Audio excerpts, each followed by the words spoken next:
Students, कैसे हैं आप सब। आई होप कि आप सब ठीक होंगे। तो मैं पुनीत सन स्वागत करता हूं आपका अपने यूट्यूब चैनल एसपीएस में।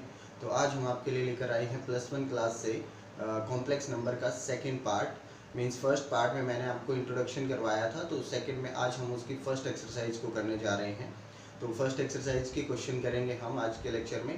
तो वीडियो इम्पोर्टेंट है आपके लिए, क्योंकि फर्स्ट जब आप एक्सरसाइज करते हैं तो उसका जो बेसिक है वही यूज होता है, मोस्टली आगे वही चलेगा। तो अगर आप चैनल पे पहली बार आए हैं तो चैनल को सब्सक्राइब जरूर करें और नोटिफिकेशन बेल को ऑन कर दें ताकि कोई भी अपडेट मिस ना हो। तो चलिए शुरू करते हैं आज का लेक्चर। तो देखिए स्टूडेंट्स, कॉम्प्लेक्स नंबर के ऊपर फर्स्ट एक्सरसाइज के क्वेश्चन करने से पहले हम अलजेब्रा ऑफ कॉम्प्लेक्स नंबर करेंगे, ताकि आपको ये क्वेश्चन बिल्कुल इजी लगे, आप खुद भी ट्राई कर सकते हो या खुद भी सॉल्व भी कर सकते हो।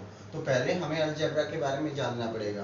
लास्ट जो वीडियो थी अपनी, उसमें मैंने आपको बिल्कुल बेसिक बताया था कि होता क्या है कॉम्प्लेक्स नंबर, लेकिन उसका अलजेब्रा कैसे वर्क करता है वैसे वो हम आज डिस्कस करेंगे पहले।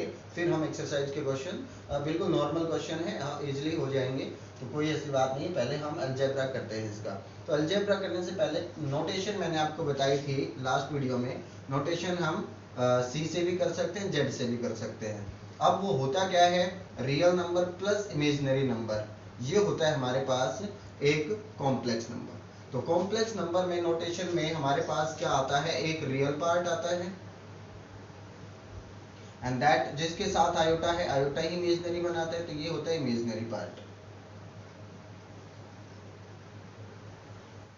तो देखिए, रियल प्लस इमेजिनरी से मिलकर क्या बनता है, कॉम्प्लेक्स नंबर बनता है। अब रियल नंबर जो है इमेजिनरी के साथ अब जुड़ता है। अब हम आते हैं रियल पे। रियल होता क्या है, रियल में तो सारे नंबर आ जाते हैं। अब इमेजिनरी क्या होता है, इमेजिनरी में भी सारे नंबर आते हैं, सिर्फ उसके साथ आयोटा लग जाता है। मींस मैंने आपको बताया था कि किसी भी रियल नंबर के साथ अगर मैं आयोटा की मल्टीप्लाई कर दूं, मींस √-1 से अगर वो मल्टीप्लाई होता है, मान लीजिए 4, तो अगर ये मल्टीप्लाई होता है तो ये क्या बनेगा, ये इमेजिनरी बनेगा। मतलब ये क्या बन जाएगा, 4 आयोटा बन जाएगा, ऑब्वियस सी बात है। तो 4 आयोटा, तो ये हमारे पास इसको कैसे लिखा जाएगा, -16, क्योंकि ये दोनों रूट में अगर लिखे जाएंगे तो क्या लिखा जाएगा, 4 का स्क्वायर करके हम रूट में लिखेंगे और आयोटा -1 का रूट होता है, तो हमारे पास ये लिखा जाएगा। अब हम क्या कहते हैं कि ये 0 भी तो हो सकता है, जो हमारे पास रियल पार्ट है। ये अगर 0 की मल्टीप्लाई में -1 से करो तब भी तो ये क्या है, इमेजिनरी 0 आयोटा, तो क्या दिक्कत है। मतलब हमारे पास ये भी कुछ भी हो सकता है और ये भी कुछ भी हो सकता है। सिर्फ इमेजिनरी पार्ट की पहचान क्या है, आयोटा, और रियल पार्ट की पहचान क्या है, वो विदाउट आयोटा होगा। तो देखिए, अगर मेरे पास कॉम्प्लेक्स नंबर में सिर्फ ए लिखा हुआ है, इट मींस कि वहां पे आयोटा के साथ क्या है, 0, इसीलिए दिखाई नहीं दे रहा, क्योंकि 0 की मल्टीप्लाई किसी के साथ हो जाए तो क्या होता है, 0। तो इसको हम क्या बोलेंगे, देखिए इमेजिनरी पार्ट तो है ही नहीं, तो ये क्या रहेगा, कॉम्प्लेक्स नंबर तो ये भी है, लेकिन कैसा, रियल, ओनली प्योर रियल बोलेंगे इसको, रियल कॉम्प्लेक्स नंबर। मींस इसको क्या बोलेंगे, रियल कॉम्प्लेक्स नंबर बोलते ही आपका मतलब क्या होगा कि बी की वैल्यू क्या है वहां पे, 0, क्योंकि बी की वैल्यू 0 होने से ही आयोटा खत्म हो जाता है। अगर मेरे पास ऐसा लिखा हुआ है 4 आयोटा, इट मींस यहाँ पे ए की वैल्यू क्या रहेगी, 0, और इसको क्या कहेंगे, इमेजिनरी जो है हमारा कॉम्प्लेक्स नंबर, प्योर इमेजिनरी, तो इसको कहेंगे प्योर रियल और इसको कहेंगे प्योर इमेजिनरी।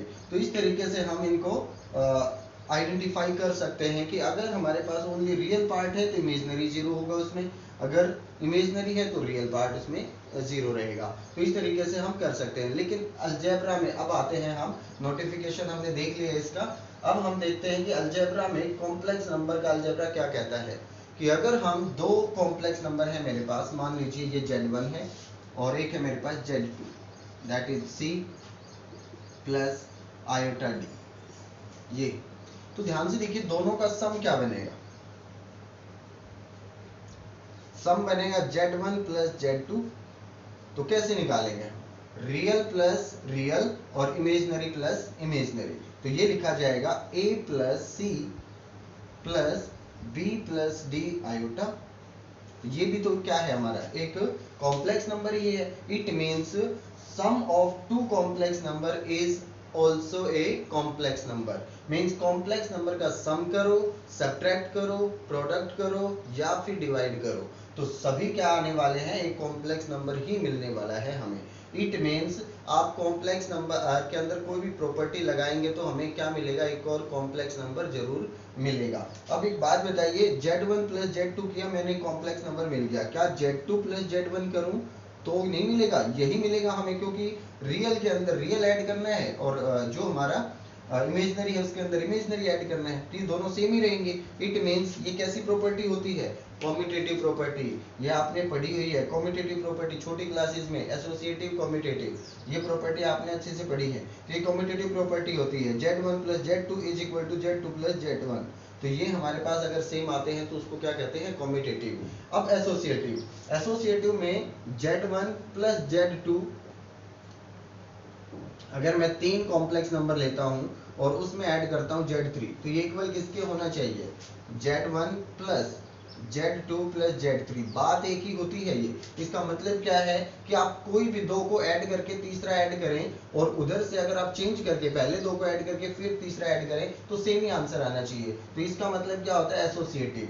एसोसिएटिव भी है होता है क्योंकि सम करेंगे तो आपके पास वही देखो, एक रियल पार्ट इसमें होगा, एक रियल पार्ट इसमें और एक इसमें, तीनों ऐड ही होंगे और तीनों इमेजनरी अलग से ऐड होंगे, तो कोई चेंज आने वाला है नहीं। तो ये एसोसिएटिव भी होगा और कम्यूटेटिव भी होगा। और अगर एसोसिएटिव और कम्यूटेटिव दोनों होते हैं तो हम क्या कहते हैं उसमें, जो उसका इन्वर्स है वो जरूर लाई करता है, इन्वर्टिबल होगा। तो इन्वर्टिबल कैसे, इसका दो इन्वर्स निकलेंगे, एक तो एडिटिव इन्वर्स होता है।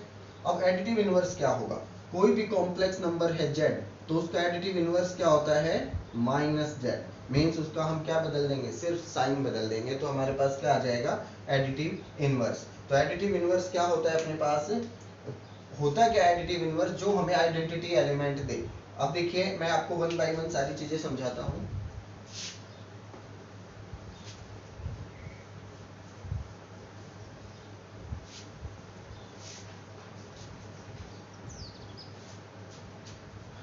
देखिए ये कॉम्प्लेक्स नंबर है मेरे पास Z, A plus iota B।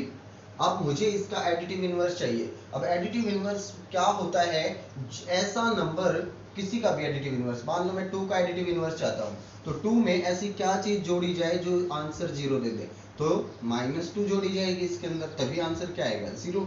तो जो जोड़ा जा रहा है उसमें 0 बनाने के लिए वही क्या होता है, एडिटिव इनवर्स। मतलब उसके अंदर क्या ऐड किया जाए ताकि आंसर क्या आ जाए, 0। तो हमारे पास Z के अंदर क्या ऐड किया जाए, -Z, तो हमारे पास क्या आंसर आएगा, 0। इट मीन्स -Z है क्या, -Z क्या रहेगा अपने पास, -A माइनस आयोटा B, और अगर ये इसके अंदर ऐड किया जाए तो क्या आएगा, 0। तो इट मीन्स Z का एडिटिव इनवर्स क्या रहेगा, -Z। तो इस तरीके से हम एडिटिव इनवर्स पता करेंगे। अब आते हैं मल्टीप्लिकेटिव पे। मल्टीप्लिकेटिव में भी हमारे पास कॉम्पिटिटिव भी होता है, क्योंकि Z1 की मल्टीप्लाई Z2 से करो या Z2 की मल्टीप्लाई Z1 से करो, प्रोडक्ट तो सेम ही होता है, तो ये हमारे पास इक्वल हो जाएंगे, सेम एसोसिएटिव भी हो जाएगा। तो हमारे पास क्या रहता है कि मल्टीप्लिकेटिव इनवर्स, ये तो था कौन सा, एडिटिव इनवर्स, एडिटिव इनवर्स निकाला हमने, तो क्या करना है, सिर्फ साइन ही चेंज करना है एडिटिव इनवर्स में। अब मल्टीप्लिकेटिव इनवर्स क्या होता है, मल्टीप्लिकेटिव इनवर्स वो होता है जो हमें आंसर 1 दे। मींस Z को मुझे 1 बनाना है, तो Z को अगर मुझे 1 बनाना है तो क्या करना पड़ेगा, इसको मल्टीप्लाई किसी ऐसी चीज से मल्टीप्लाई करो जिससे आंसर क्या आ जाए, 1। तो ऑब्वियस सी बात है 1/Z से करना पड़ेगा, ताकि Z से Z कैंसिल होकर क्या आ जाए, 1 आ जाए। तो 1/Z क्या होता है, इसका मल्टीप्लिकेटिव इनवर्स। जैसे Z के अंदर -Z जोड़ने से 0 आता था, एडिटिव इनवर्स का आइडेंटिटी एलिमेंट क्या होता है, 0, और मल्टीप्लिकेटिव का आइडेंटिटी एलिमेंट क्या होता है, 1। तो यहाँ पे हमारे पास क्या रहेगा, 1/Z इज मल्टीप्लिकेटिव इनवर्स।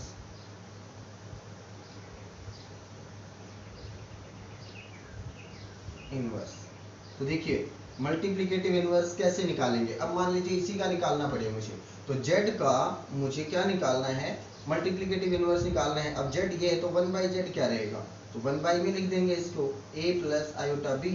लेकिन हम ऐसे इस फॉर्म में तो छोड़ेंगे नहीं इसको, तो हम क्या करेंगे, रैशनलाइज करते हैं, ऐसी फॉर्म आती है तो A माइनस आयोटा B और A माइनस आयोटा B से मल्टीप्लाई, तो ऊपर देखिए मल्टीप्लाई हो जाएगा, तो ये हमारे पास बचेगा 1/Z A minus iota B upon क्या रहेगा ए प्लस बी और ए माइनस बी, फॉर्मूला होता है A square minus iota B square.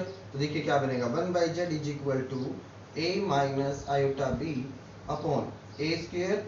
अब देखिए ये क्या रहेगा minus iota square B square. तो आयोटा स्क्वायर की वैल्यू -1 ही तो होती है, तो देखिए माइनस माइनस मिलकर क्या बना देगा प्लस, तो it means plus B square.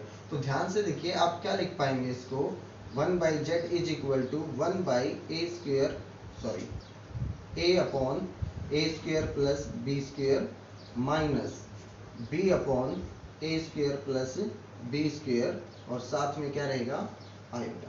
तो देखिए ये हमारे पास क्या रहेगा मल्टीप्लिकेटिव इनवर्स। या आप ये रटने की कोई जरूरत नहीं है, आप कोई भी कॉम्प्लेक्स नंबर हो उसको 1 में लिखें एंड देन रैशनलाइज कर दे तो आपको क्या मिल जाएगा, ऑब्वियसली उसका मल्टीप्लिकेटिव इनवर्स मिल जाएगा।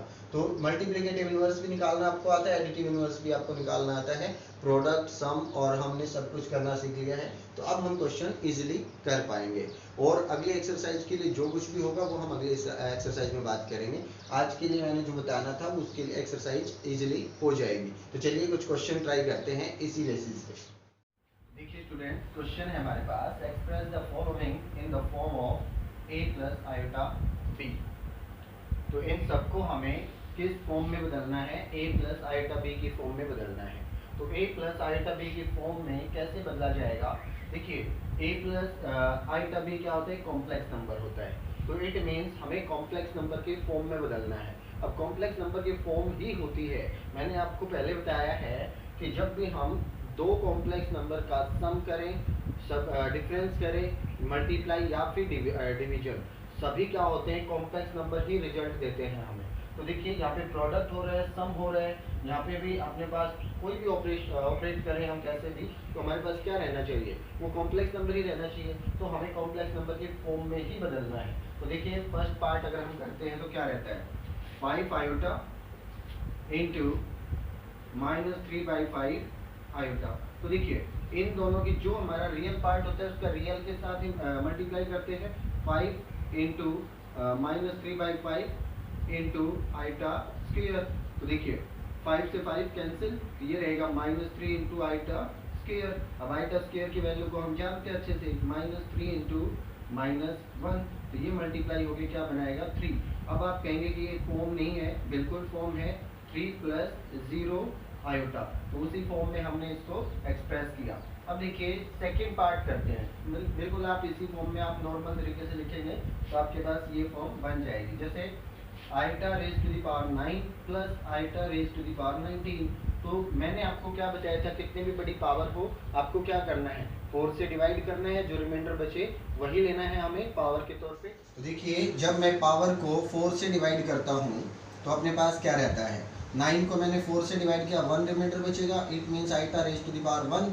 और यहाँ पे अगर मैं 4 से डिवाइड करता हूँ, 4 4 जा 16, तो आयोटा की पावर 3, तो ये बचता है अपने पास। अब आयोटा क्यूब क्या होता है अपने पास, माइनस आयोटा, तो ये क्या रह जाएगा 0। अब इसको हम क्या बदल सकते हैं, 0 + 0 आयोटा। तो ये भी हमारे पास किस फॉर्म में है, a प्लस आयोटा b की फॉर्म में है। तो इस फॉर्म में हम कन्वर्ट कर सकते हैं, हर पार्ट को कर देंगे हम। अपने पास ये 9 या 10 क्वेश्चन सेम टाइप के हैं तो इसको भी हम कैलकुलेट करेंगे। अब कैलकुलेट कैसे करना है वो देखिए, अपने पास जो भी हम ऐड करते हैं दो कॉम्प्लेक्स नंबर का, तो रियल में रियल ऐड करते हैं और इमेजनरी में जो हमारा इमेजनरी पार्ट ऐड करते हैं। तो यहाँ पे क्या हो जाएगा 1/3 + 4, ये रियल पार्ट है। फिर देखिए +7/3 + 1/3, ये इमेजनरी पार्ट है। और इसके बाहर जो भी है वो हम लिखे रखेंगे क्योंकि उसको भी हमें बाद में कैलकुलेट करना है। -4/3 + आयोटा, ये हमें कैलकुलेट करना है। तो देखिए जब मैं इसको ऐड करता हूँ तो ये बनेगा 13/3 प्लस ये बनेगा 8/3 एंड आयोटा। अब देखिए इसमें अगर मैं माइनस को अंदर लेकर जाऊं तो प्लस का 4/3 आएगा अपने पास, माइनस माइनस प्लस, और ये बनेगा माइनस आयोटा। तो देखिए अभी भी मैं क्या करूं, रियल में रियल और इमेजनरी में इमेजनरी को जो कैलकुलेट करेंगे। तो देखिए 13/3 + 4/3, और यहाँ पे 8/3 और यहाँ पे -1, तो +8/3 -1 और साथ में आयोटा। तो देखिए ये कैलकुलेशन होगी, कितना आ जाएगा अपने पास 17/3, 3 एलसीएम है, ये ऐड हो जाएंगे। यहाँ पे देखिए 8 - 3 5/3, तो ये आएगा +5/3 एंड देन आयोटा। तो ये हमारे पास किस फॉर्म में आ गया, a प्लस आयोटा b की फॉर्म में आ गया है।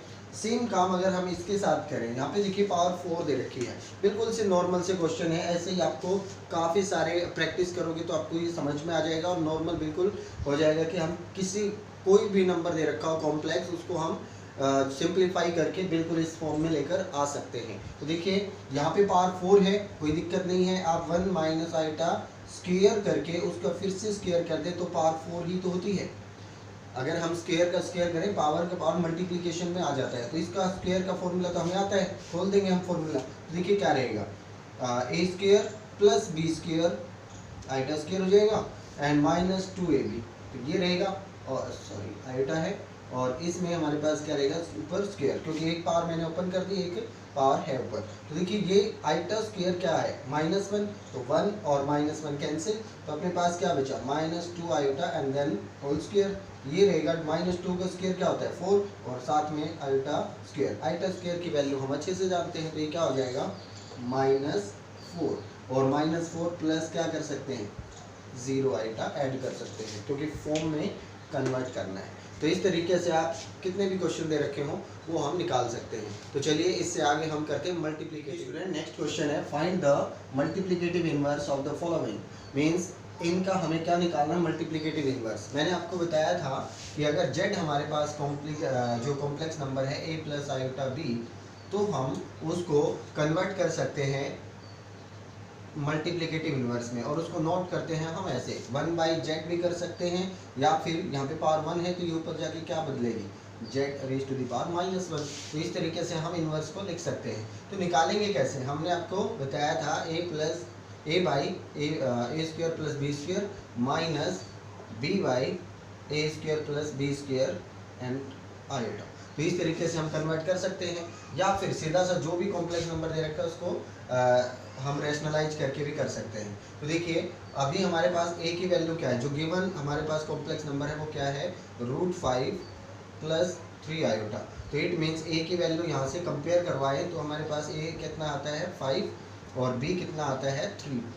तो अब हमारे पास देखिए इसका इन्वर्स क्या रहेगा, a upon means √5 upon a square √5 square plus b square 3 square and minus b upon means 3 upon √5 square plus 3 square और साथ में क्या रहेगा आयोटा। तो देखिए हम इस फॉर्म को याद भी रख सकते हैं, या फिर अगर आपने बना लिया है तो फिर ऑटोमेटिक आपके माइंड में रहेगी ये चीज़। तो देखिए क्या रहेगा अपने पास, यहाँ पे 5 एंड देन 9 14 बनेगा। तो ये अपने पास z इनवर्स आ जाएगा √5/14 माइनस 3/14 एंड देन आयोटा। तो ये हमारे पास किस में कन्वर्ट हो जाएगा, इनवर्स में कन्वर्ट हो जाएगा। तो हम इसको इनवर्स में इस तरीके से बना सकते हैं। तो आप इनवर्स का एक और फॉर्मूला भी होता है अपने पास। अब वो फॉर्मूला पढ़ने के लिए आपको क्या करना पड़ेगा, इसमें दो चीज़ें यूज हुई हैं। इस इनवर्स को बनाने के लिए हमें दो चीज़ें यूज हुई हैं, उन दो वर्ड को हम पहले पढ़ लेते हैं। वो दो वर्ड को कैसे पढ़ेंगे, एक होता है अपने पास कॉन्जुगेट, देखिए इधर लिख लेते हैं हम, एक होता है अपने पास कॉन्जुगेट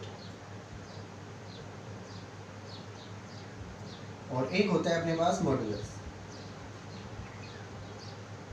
तो देखिए कॉन्जुगेट और मॉड्यूलस का यूज कैसे किया जाता है, मींस z हमारे पास किसी कॉम्प्लेक्स नंबर का कॉन्जुगेट क्या होता है। तो कॉन्जुगेट का नोटेशन क्या है, जैसे ये कॉम्प्लेक्स नंबर है मेरे पास a प्लस आयोटा b, तो इसका कॉन्जुगेट कैसे नोटेशन होगी, इससे। तो ये बार जो लगाते हैं हम इसके ऊपर, तो ये क्या बन जाता है अपने पास a माइनस आयोटा b। तो ये हमारे पास क्या होता है कॉन्जुगेट। ओनली हमें क्या करना पड़ता है, इमेजिनरी पार्ट का साइन बदल रहे हैं बस, हमारे पास किस में बदल जाएगा, क्या कहलाएगा, ये कॉन्जुगेट कहलाएगा। तो अब देखिए मॉड्यूलस क्या होता है, मॉड्यूलस जैसा साइन आप पहले पढ़ते आ रहे हैं मॉड्यूलस का वही होता है, लेकिन इसकी वैल्यू क्या होती है। इस कॉम्प्लेक्स नंबर का अगर मैं मॉड्यूलस देखूं तो क्या होगा अपने पास a square plus b square means under the root a square plus b square. अगर आप देखें ध्यान से तो इसके अंदर वही चीज़ें यूज हो रही हैं, ऊपर माइनस है और नीचे वही चीज़ें हैं, ध्यान से देखिए। तो अगर मैं आपको कहूँ कि इनवर्स निकालने का फॉर्मूला इन दोनों से क्या बनता है, तो देखिए कॉन्जुगेट अपॉन मॉड्यूलस का स्क्वायर, ये बनता है अपने पास। अब आप कहेंगे कि ये कैसे बन गया, तो देखिए मैं आपको बना के दिखाता हूँ। अभी मेरे पास यही नंबर था, मान लीजिए यही था, तो पहले मैं इसका क्या निकालता हूँ, मॉड्यूलस निकाल, पहले कॉन्जुगेट निकाल लीजिए। जेड का कॉन्जुगेट क्या होगा, √5 माइनस 3 आयोटा, यही रहना चाहिए, सिर्फ साइन बदलता है। फिर देखिए कॉन्जुगेट निकल गया, अब मॉड्यूलस निकाल लेते हैं। मॉड्यूलस क्या रहेगा, under the root A square means 5 plus B square means 9, तो क्या रहेगा जेड का मॉड्यूलस √14। अब देखिए जो मैं इन्वर्स निकालने के लिए बोला मैंने, वही करेंगे हम। तो कॉन्जुगेट क्या आया अपने पास, √5 माइनस 3 आयोटा अपॉन, अब देखिए मॉड्यूलस का स्क्वायर कितना है, एंड दैट इज 14, क्योंकि रूट का जब हम स्क्वायर करेंगे तो रूट कैंसिल क्या आ जाएगा, 14 आ जाएगा। तो इसी को आप डिस्ट्रीब्यूट करके क्या लिख सकते हैं, देखिए Z inverse is equal to √5/14 and minus 3/14 and then iota. तो देखिए वही तो है जो हमने अभी तक लिखा था, तो कुछ भी चेंज नहीं है। अपने पास फॉर्मूला आप याद रख सकते हैं कॉन्जुगेट, क्योंकि इनका यूज होगा आगे। अभी इन्वर्स निकालना मैंने वैसे आपको बता दिया, इस मेथड से यही होता है इन्वर्स निकालना। आप मेथड से भी निकालोगे तो भी आपके पास वही आएगा। मीन्स इसमें यूज क्या हुआ, ये दो टर्म हुई है, तो इन दो टर्म को आपको अच्छे से पढ़ना है। कौन सी, एक कॉन्जुगेट और एक मॉड्यूलस। तो आप क्या कर सकते हैं, इन्वर्स निकाल सकते हैं Z conjugate upon modulus, square of the modulus. इस तरीके से हम इन्वर्स निकाल सकते हैं। तो आज एक्सरसाइज में इतनी क्वेश्चन है। इसी दो टाइप के क्वेश्चन है, एक तो हमारा फॉर्म बनाना कॉम्प्लेक्स नंबर की फॉर्म में, और दूसरा फिर इन्वर्स निकालना। इन्वर्स के लिए मैंने ये दो टर्म आगे के लिए बता दी है, आगे अगली एक्सरसाइज में इनका यूज होगा कि कॉन्जुगेट क्या होता है, मॉड्यूलस क्या होता है। तो आज के लिए इतना ही। एक्सरसाइज को कंप्लीट कीजिएगा, फिर नोटबुक में जो भी प्रॉब्लम आती है उनको शेयर करें।